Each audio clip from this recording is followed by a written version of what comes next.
What's up, guys? This is Kalo, and normally I'm here to give you the lowdown on all things gaming, but welcome back to another episode of The Cutting Board, and I am joined, as per usual, by the handheld man himself. Aiden, why don't you say what's up? Hello. You're incorporating props into our intros now. We have the time and the budget for Prop it. I had on my desk. I don't have the handheld. I got to switch over there. Credit cards. Oh, Pokemon cards. All the cards. Everything out there. But Pokemon. Oh, yeah. That's that new card game you were just talking about, right? Yeah. Before... I can't get distracted there. Before we get into today's topic, we want to say thank you to each and every one of you guys that like and subscribe here to Game Sandwich. And if you're new here, why don't you follow suit? You should like and subscribe this here video and to Game Sandwich because we're churning out a lot of new gaming content each and every week, each and every day. So yeah, there's your like incentive. Yeah, the subscribbles. Those always net you a few of them.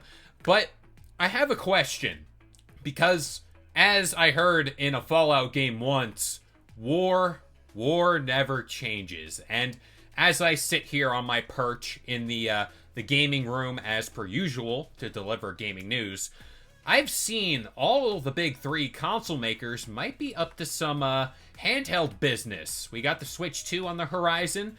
Xbox, Phil Spencer did practically confirm an Xbox handheld is coming in the near future. And now rumors of a PlayStation Portable, a Vita, something like that could be brewing. And I want to know, as we head into, we're giving it 2026, like as the start point, to be generous, right? Yeah, I mean, that's what I would imagine, really. So, as we head into 2026, we're looking like a whole 2 years ahead now. Is a handheld console war brewing? And I'm going to pass this off to you. Are we about to fight? Is there about to be a kaiju Xbox, Nintendo, PlayStation fight going on? Okay, let me hearken everybody back to the Gilded Age of Nintendo being the first console maker. They were a card company originally, or was it playing cards, right? But, well, I guess they weren't the first console maker, but they were the first big one. How's that? Technically, you are the first in that regard, then. Of the NES, the SNES, the N64. Love it. And then we had PlayStation creating... Well, then we had Sony creating stuff that's not multimedia for once. Going, oh, I'm going to step away from creating gadgets and going into consoles. And then we also had Microsoft doing their thing. And, breaking free from Windows XP. It was Bill Gates and The Rock unveiling the original Xbox. Yeah. I remember that so well. Oh my gosh. Oh yeah. That sparked in everybody what is known as the console wars. Ooh. Since then, people have kind of gone away from it and been like, "Oh, why are we talking about console wars still? Because we're in 2024 and who gives a shit?" Mm-hmm. But a war could be started again. It can always in the form of handhelds. Such a nice setup. That's only because of Nintendo having the Switch and creating a hybrid console handheld thing that they ultimately dropped the ball on, and nobody can convince me otherwise. Hopefully Switch 2 does not drop the ball. Knock on wood. Because of that, there needs to be serious competition. Mm-hmm. And this competition is definitely going to come from Microsoft and could possibly come from Sony. I mean, I think it was said it's all but confirmed, basically. Yeah. They haven't actually stated it, but everything points in the direction that they're making a new PSP. And so, yeah. But it's confirmed from Xbox, Kev, just so you're aware. I'm getting it. I'm finally getting it. On from Bloomberg, Phil Spencer went to Bloomberg, had an interview, and specifically said that they're going to focus on making the Xbox app work better on existing portable devices And then they also said specifically that they are planning a handheld, but it is years away. That is an exact quote. They're planning a handheld, but it's years away. So there's a lot to unpack there. First off, time is all but a circle because you brought up, you laid it out pretty damn well. How Nintendo started it all, then everyone else followed suit. Nintendo drops the Switch, everybody follows suit. That's great. I also remember a time you triggered a core memory. In my local mall, there was a Sony store. Do you remember UMDs? Just to talk about the PSP real quick. What do you mean UMDs? I don't remember. There were these little like CDs that were in plastic cases that you would put into your PSP. Oh yeah, okay. Now I remember that. I forgot what they were called.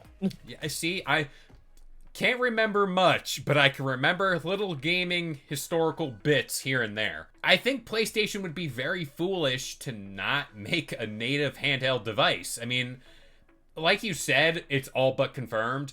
Recently, they did this cloud gaming thing with the PlayStation Portal, and it's like, okay, if you're looking at it, you step back and you're like, all right, the Portal is there. You can stream from the PlayStation 5, but now you add cloud gaming. It's like, all right, that's essentially a PSP. If we're really doing broad strokes here, that is a PSP. Yeah. We have one, and as much as I bag on them for that device, props to them for doing this through a software update.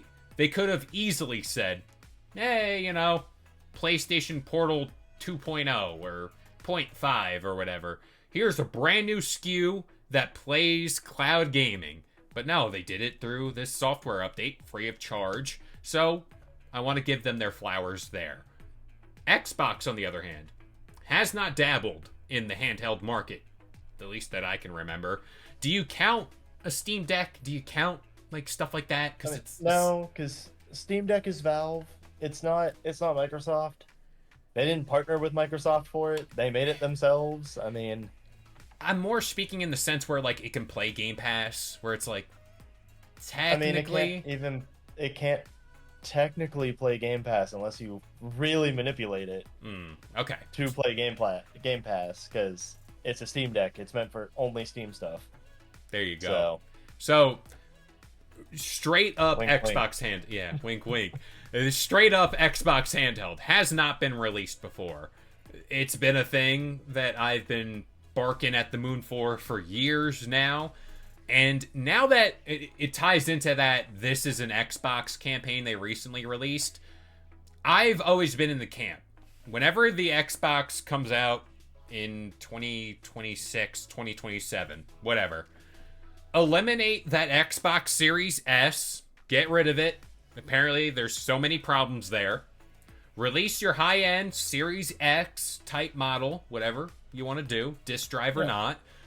But the handheld should be like the $350, $400 price thing, the budget-friendly option that can play your games, but it's a handheld. I think that would be perfect. But I don't know what's stopping them from doing the Xbox Series S as a handheld. Like you said, I have no idea. I mean, I guess maybe hardware limitations or something, but then again, we have the Steam Deck that has like similar hardware. Exactly. So, or the Asus ROG that has similar hardware. Mm-hmm. So, really, I think the biggest competition for Xbox, well, for Microsoft in general, wouldn't be the, capability of creating it. I think it'd be the, really that they have the competition of the, PC handhelds now. Yes. Like, if PC handhelds didn't exist, I think Microsoft would be able to just sweep the floor with everybody and just be like, hey, guess what? We're the handheld console kings now, because they'd be able to go, you can play all of your PC games, and you can play all Xbox games on this. There you go. Perfect. Yeah. But since you have the Steam Deck, and since you can technically modify it to play Xbox games, and you can technically modify it to play other games that aren't on Steam, like Blizzard stuff and all that, same thing with the Asus ROG, I don't see a world where, Xbox creates a handheld Xbox and then becomes the king, I Yeah. see a world where they have extreme competition there, but they can also go the route of partnering with with Steam, for instance, well with Valve, and then there you go. They could create something that could potentially rise above everything else because they would have the support of Valve. Yeah. The only way I see them, like, absolutely, like you said, mopping the floor with everybody in that space, I don't think it's possible. But let's just say, very simple terms, they take the Series X, slap a screen on it, and, like, joysticks, and I'm talking about, like, raw power for a handheld device. If they do that, you're done. You clean the floor with everybody. But in a handheld form factor, pricing, I don't think that's entirely possible, at least right now. What I do think, again, Series S level something there, sure. Like, again, you brought up the great point. It's the timing of all of it. It's like, yeah, we've gotten ROG allies, we've gotten the Steam Deck. I think there's a second Steam Deck version, something coming soon, whatever. Yeah. Like, Xbox is definitely late to the party, but that's because they've been working on, like, cloud and whatever else. I don't know. But which that could be beneficial to them because cloud Could. gaming could be very beneficial for the handheld market right there. Yeah. It's like they're laying the groundwork. So they have a kind of a leg up right there. But at the same time, I will just point out, like I said, if they partner with Steam, they have everything they could hope for. Yeah. Like if they partner with Valve, I mean. Really, they have everything they could hope for. They have someone who knows how to make a handheld, and then they have all of the like software capabilities over at Microsoft. There you go. You could have a perfect handheld PC in that instance. And that's what kills Xbox at the end of the day. And this is someone who loves and is primarily an Xbox gamer. There isn't that distinguishing factor in Xbox. Nintendo, you look at for the Switch 2, you got Mario, you got Zelda, you got Super Smash Brothers, you got Mario Kart, you got all those games. PlayStation, if they ever drop the PSP, you got God of War, you got Spider-Man, whatever, 3. I was about to say 2. You got the Halo. Even then, as But much they've as already said that even Master Chief would be coming to the other. that's my thing. Consoles, so. Yeah, well, that's my thing. It's that I have Halo tattooed on my body. I love Halo. But even then, I don't think that stands really much a chance there. But again, like these games are available everywhere else, and you're like, okay, like why do I need an Xbox? Who knows at that point? That's many years down the line.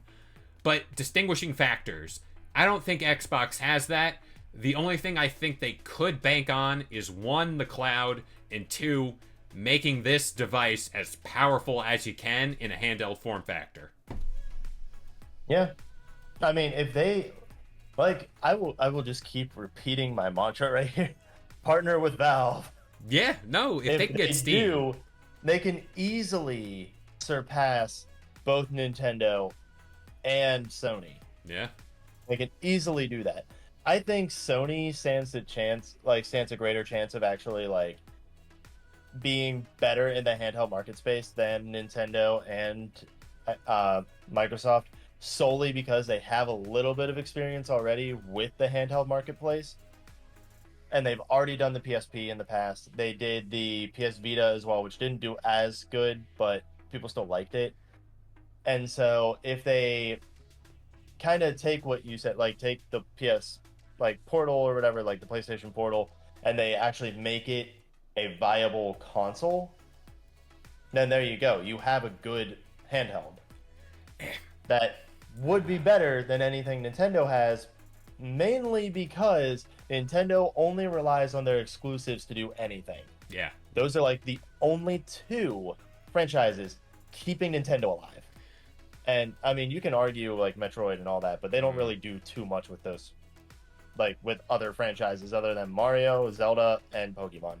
So if you end up making something similar, Sony could easily surpass Nintendo just based off of their own IPs that they could bring it back to.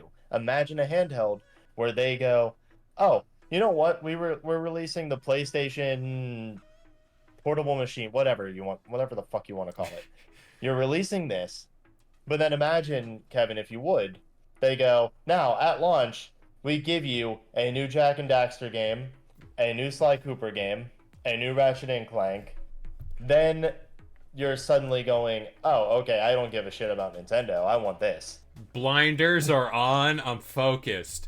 And I think one of us brought up this point in a prior video where it's like, all right, if hell freezes over and Nintendo's like, here, you can have the next Mario game, and you put it on a Series X, like raw power, no one will even bat an eye at the Switch. Like, no one would care, because it's like, oh, Yeah. I can play Mario at, like, the highest level possible, no problems. The only reason why Nintendo, like you just said, is so successful is because you can't play it anywhere else. You have to buy a Switch to play the next Mario, the next Zelda.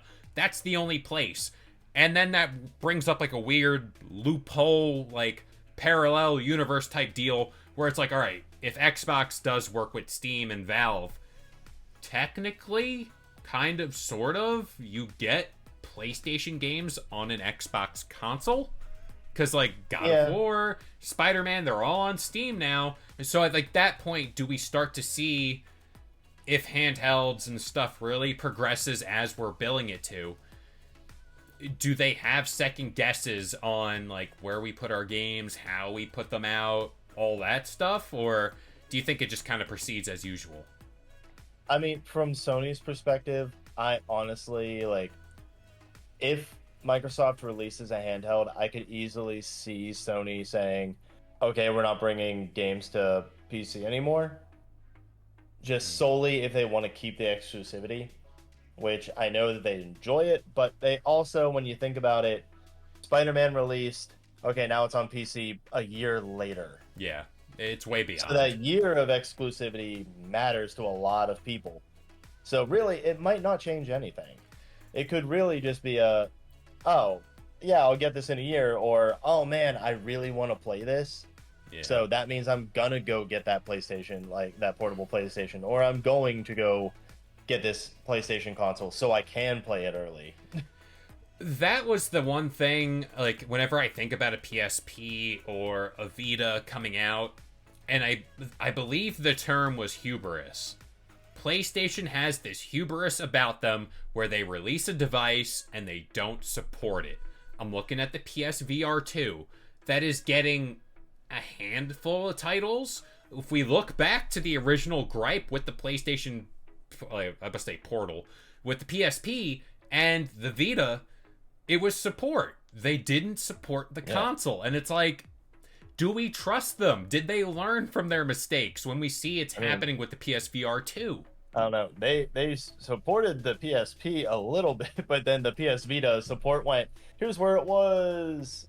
Now here's where it's going to be. Yeah, and it's like you look at the Vita now, or not the Vita, you look at the PSVR 2.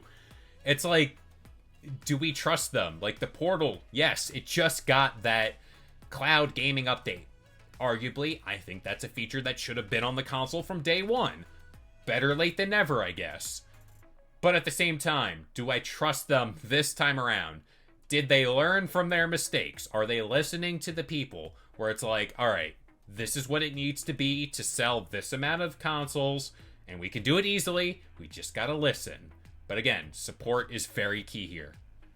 Yeah, no, you're right. I mean, when we talk about support, I trust Xbox a lot more.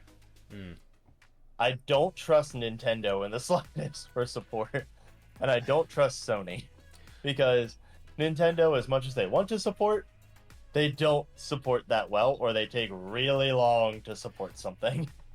I view, like, the term support for Nintendo, I skew it a little bit, like, I move the goalpost, because my version of support for them is just releasing a game on the console. I don't see them going in and revamping something for the Switch at this point in time, or, like, let's just say what they did for the Portal, like, that scale of revamping something, I don't see that happening for Nintendo. Whenever it's out there, yeah, that's what you got. Yeah, I mean, support with Nintendo is very iffy. I mean, I only need to point out that the Switch didn't have party chat. It's, Something everybody wanted you gotta talk on from the day phone. one. You gotta talk on the phone through the app, right? Yeah. Is that still a thing? And they only added party chat stuff with the membership.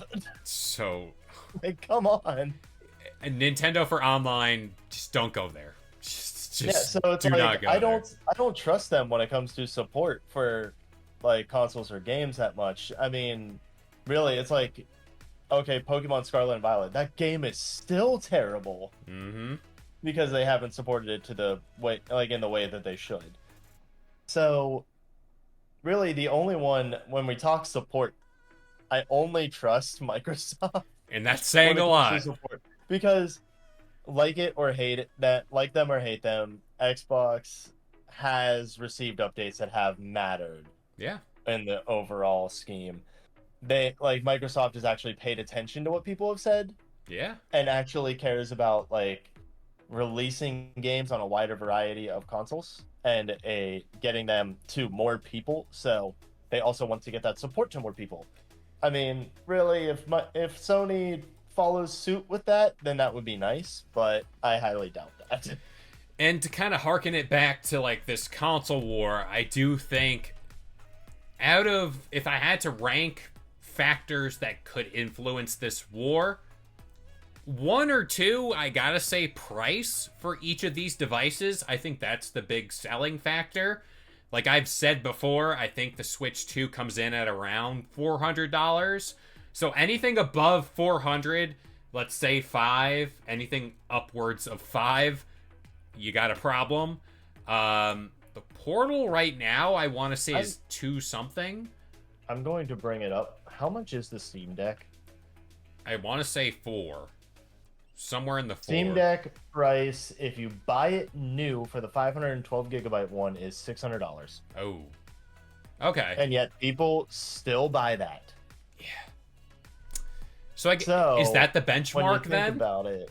Now, the sale price, I will point out the new price for the 64 gigabyte one is $350.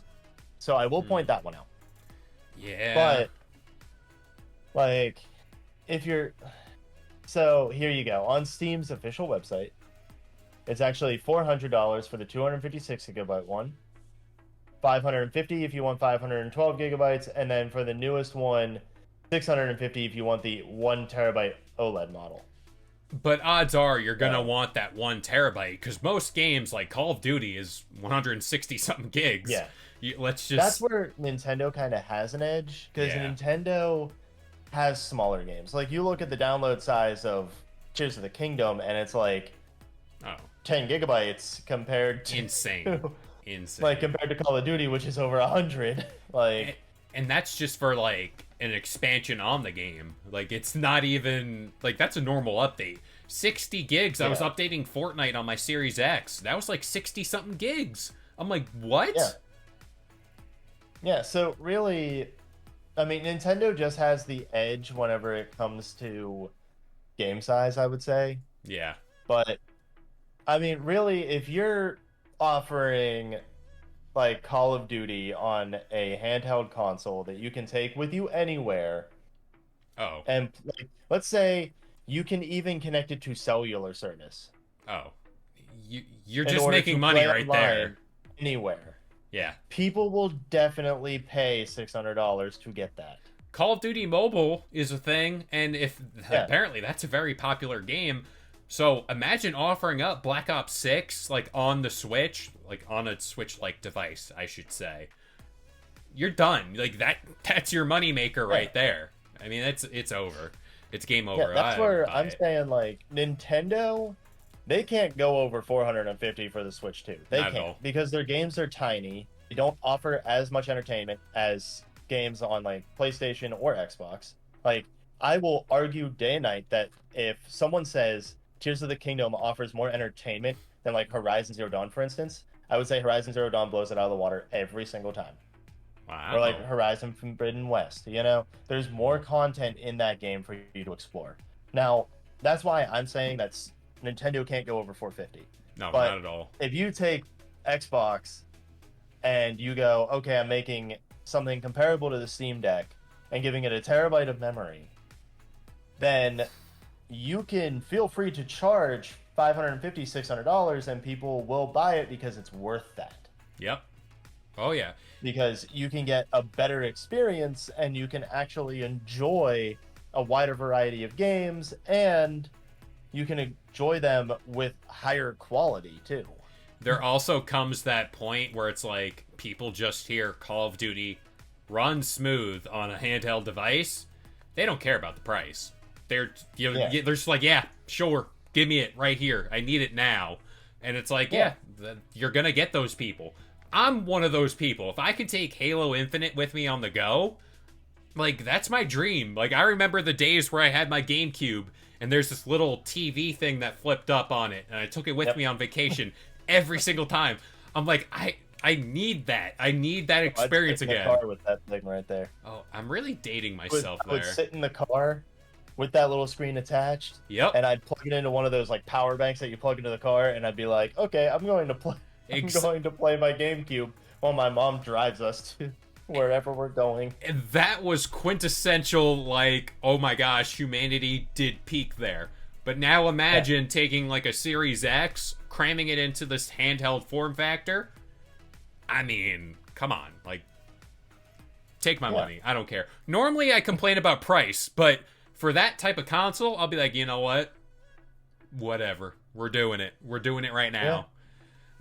But here I am complaining about how the PS5 Pro is $700, but I'm not going to bat an eye whenever they release a Series X handheld. But I didn't say that here. Didn't say it once. Just remember, in our line of work, it's a tax deduction. See, write-off. This is why you're in charge. You're thinking big picture. I'm just here yapping about video games. But is there any final thoughts? Like, all right, end of the day, I want you to call your shot way too early because we haven't even seen any of these consoles. Who do you think wins? I need a winner. Okay, if I'm going to give a definite winner between the three of them, I'm going Microsoft.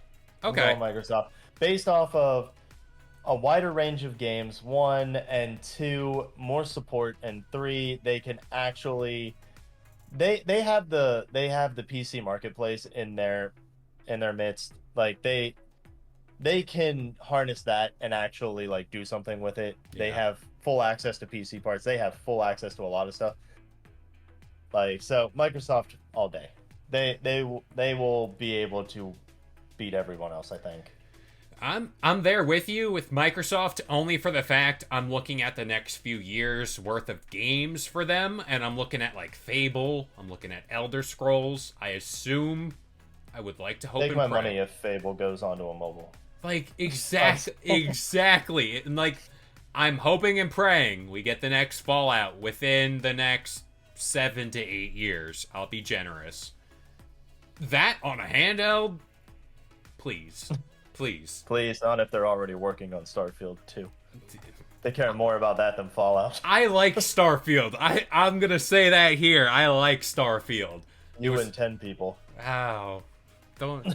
You know, it had a rough time. It's going to be one of those things where it's like, it was really bad at first, and then like 10 years down the line, people be like, eh. It'll pull a No Man's Sky, okay. Exactly. At least I'm hoping.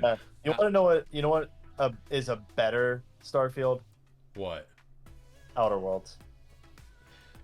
I'm not going to argue that.